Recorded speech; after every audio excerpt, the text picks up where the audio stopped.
बंगाल का चुनाव सिर्फ बंगाल का भविष्य नहीं तय करता है।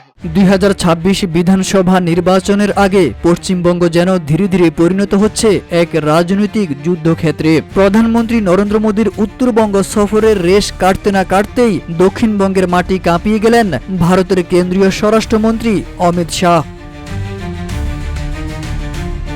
অগ্নিকণ্ঠে সরাসরি আক্রমণ করে অমিত শাহ বলেন, মমতা বন্দ্যোপাধ্যায় বাংলাদেশিদের জন্য বাংলার সীমান্ত খুলে দিয়েছেন। তার অভিযোগ, তৃণমূল কংগ্রেস সরকারের ছত্রছায়ায় চলছে অবৈধ অনুপ্রবেশ, আর এই অনুপ্রবেশই মমতার ভোটের রাজনীতির প্রধান অস্ত্র।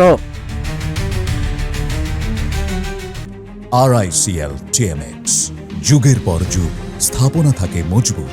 অমিত শাহের দাবি, তৃণমূল ইচ্ছাকৃতভাবে বিএসএফকে প্রয়োজনীয় জমি দেয়নি যাতে সীমান্তে সুরক্ষা দুর্বল থাকে। বিজেপি ছাড়া কেউ এই অনুপ্রবেশ বন্ধ করতে পারবে না। মমতা দিদির পক্ষে তা সম্ভব নয় বলে হুঁশিয়ারি দেন তিনি।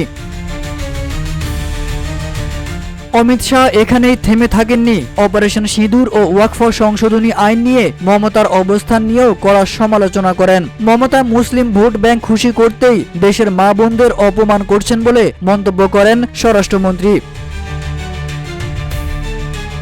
এই বক্তব্য ঘিরে রাজ্য রাজনীতিতে নতুন উত্তাপ ছড়িয়েছে। বিশ্লেষকরা বলছেন, মোদি অমিত শাহের ধারাবাহিক সফরের পর বিজেপি পশ্চিমবঙ্গের ভোট যুদ্ধে ঝাঁপিয়ে পড়েছে। রাজনৈতিক মহল এখন অপেক্ষায় তৃণমূল কংগ্রেস ও মুখ্যমন্ত্রী মমতা কিভাবে এই তীব্র আক্রমণের জবাব দেন। সব মিলিয়ে নির্বাচন যতই ঘনিয়ে আসছে ততই উত্তপ্ত হচ্ছে পশ্চিমবঙ্গ, আর অনুপ্রবেশ ও সীমান্ত এখন রাজনীতির প্রধান ইস্যু হয়ে উঠছে। তবে প্রশ্ন থেকেই যাচ্ছে, এই তীব্র জাতীয়তাবাদী আক্রমণের জবাবে মমতা কি কৌশল নেবেন? বাংলার মানুষ কি নিরাপত্তার ইস্যুতে বিজেপির পাশে দাঁড়াবে, নাকি মমতা ঘরোয়া বাঙালিয়ানা আবারও জয়ী হবে?